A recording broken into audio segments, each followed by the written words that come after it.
Today I'm going to be using shapes within my journal spread to create a geometric inspired junk journal page for the prompt of geometric for Junk Journal January.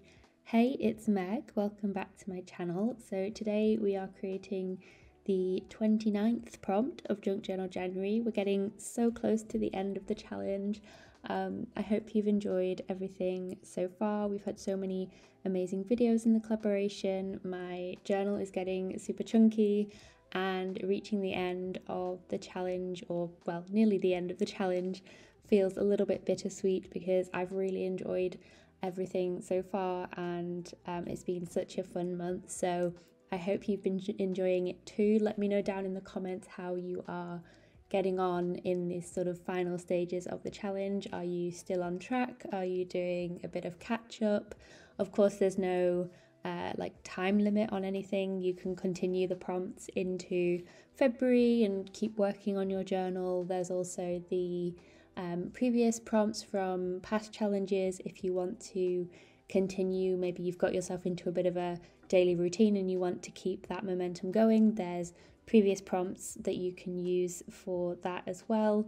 But yes, today I'm going to be doing the geometric prompt, which is a really interesting one. So I decided to try and use some stencils here and using a paint pen and also just my normal brush pen to add some like bold shapes, or like bold as far as like my journaling goes, to my collaging. So at first I'm just working on adding a bit of a base here, and I'm trying with all of the pieces that I'm adding to think about like those like harsh, I don't know, it just reminds me of like geometric lines, you know, things that are a bit more like angular rather than my normal lots of ripped edges and organic you know, overlapping and things going on. So that's what I'm trying to channel into this page. But the main things that for me were the geometric slant on this were the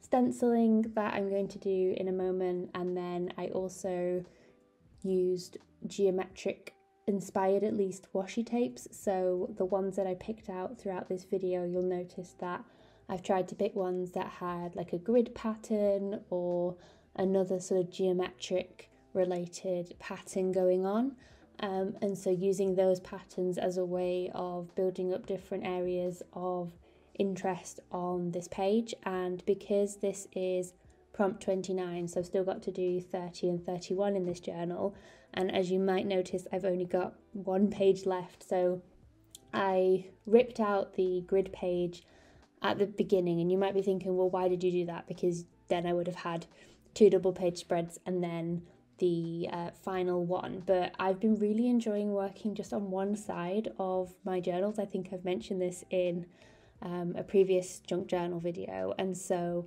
I wanted to make it that I just had 3 single sides left to work on, and so that's why I tore out the grid paper. But what I did was I made sure that there was still some left within the journal, because if I'd have just torn out the page completely, then the page on the opposite side, so where it's folded, would have just completely fallen out of my journal. So that's why I tore it at I left about like an inch or 2, and then I glued it down so that it still obviously maintains like the integrity of the page. But I was just feeling like, you know, this journal is seriously, I think, the chunkiest one I've made for one of these challenges, and so I just wanted to limit the amount of bulk that I would be adding for the last few prompts for this page, especially because I think I just keep adding like loads of layered collage to things. I think that's what's making it so chunky, and then all the different bits and pieces that I'm adding. So I wanted to keep it fairly contained, at least not simple, because I don't think I've done a very simple page today. I have actually added quite a few different elements. I did actually have a moment where, you know, when you keep adding things and then you think, right, I really should stop, and then I just kept adding more. So it kind of descends into a little bit of why did I add that to the page? Like, I just kept adding things, but I was enjoying working on it, and so that's what was the product of this page. I just kept adding bits to this page and really wanted to just fill up all of the spaces, I think, because the brown paper, like, I love it, but in certain sections, if there's nothing on it, it felt a little bit bald. So I wanted to add something to as many of those areas as I could to make sure that there was something going on. I think just because I'd done this stenciling, so there was a lot of smaller details going on, and so I wanted to make sure that the page felt balanced, I think, which is why I just kept adding bits here and there. I kept adding like PET tapes at the end and more washi and bits of collage, and so that's kind of how the page came together. So I definitely didn't have an idea in my head of what I wanted this page to be, but I really enjoyed experimenting, like here on the stenciling, with the different sort of geometric, like I did sort of stripes almost, but turned them into like long rectangular features. I don't really know how you would describe this, but I'm just using a paint pen here and I'm moving the stencil, as you'll see, like up the page to create like a bit of a stagger. So rather than just a straight line of these stripes across, I decided to move it up in a diagonal position so that I had some longer ones and then some shorter ones. And what I did was a few of them I decided to colour them in and block them in, and I thought I was going to colour them all in, and then I kind of liked the look of some being filled in and then others not, so I decided to just, for that bit at least, just leave it how it was and not mess with it, because I thought, no, I like that, and if I fill them all in then I might not like it, so I just left it as is. So yeah, I just filled those in with this paint marker.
the geometric washies were a really fun addition to this page. They brought in some colour and some more detail to the different layered elements that I had going on the page, and I think it helped to also bring everything together because it was kind of feeling a little bit like things were floating, and so adding them in different places overlapping I think really helped to add a little bit of framing to certain aspects of the page.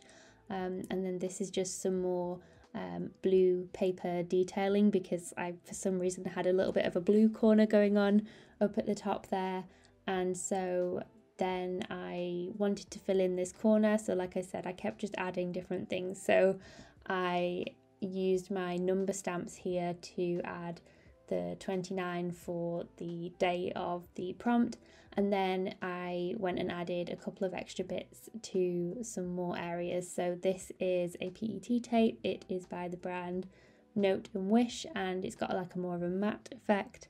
And then this one here has lots of different like vintagey inspired collages. It's by Job from Job's Journal.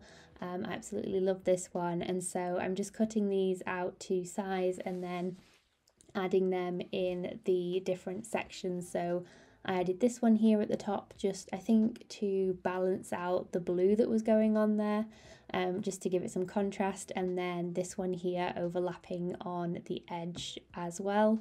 And that is everything for this page. So I hope you have a wonderful rest of your day, and I will see you guys in the next one. Bye guys.